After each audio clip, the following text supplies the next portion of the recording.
Sir sir কোয়েল, কি করছো? ওই অনলাইনে শপিং করছিলাম। আমার বস আর্জেন্ট একটা মিটিং এর জন্য আমাকে ডেকেছে, সেটা কলকাতার বাইরে। তুমি কি একা থাকতে পারবে? ওই তুমি তো জানো আমার একা থাকা অভ্যেস নেই, কিন্তু কোনো ব্যাপার না, তুমি যাও, তোমার কাজটাও তো ইম্পর্টেন্ট, আমি ম্যানেজ করে নেব। ঠিক আছে, আমি তাহলে একটা কাজ করি, সুমিকে রেখে যাই তোমার কাছে থাকতে। না না না না না, কি বলছো? এইটুকু ব্যাপারের জন্য ওকে ডিস্টার্ব করে লাভ নেই। ঠিক আছে, আমি বের হচ্ছি তাহলে। আচ্ছা ঠিক আছে, বাই। এরপর রাহুল চলে যায়। হ্যালো বেবি, আমার বস চলে গেছে আর ও না কাল আসবে। কতদিন হয়ে গেল আমরা একসাথে টাইম কাটাইনি। তার আগে বলো, তুমি টাকাকে বেশি ভালোবাসো নাকি নিজের মাকে? যদি মাকে বেশি ভালোবেসে থাকো তাহলে ভিডিওতে লাইক এবং চ্যানেলটাকে সাবস্ক্রাইব করে দাও আর কমেন্টে তোমার সুন্দর নামটা লিখে দাও। তুমি তাড়াতাড়ি চলে আসো। তোমার বর কোথায় গেছে?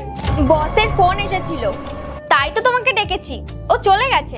উফ, অনেকদিন হয়ে গেল তুমি আর আমি একসাথে টাইম কাটাই না। দেখো, তুমি একটা কথা তো ঠিকই বলেছো, আমরা অনেকদিন একসাথে টাইম কাটাইনি, কিন্তু তুমি এটা ভুল বলছো, আমার বর আমার পিছন ছাড়ে না। বন্ধুরা, ভিডিওটির শেষে কি হলো সেটি দেখতে হলে কমেন্টে পার্ট 2 লিখে যাও।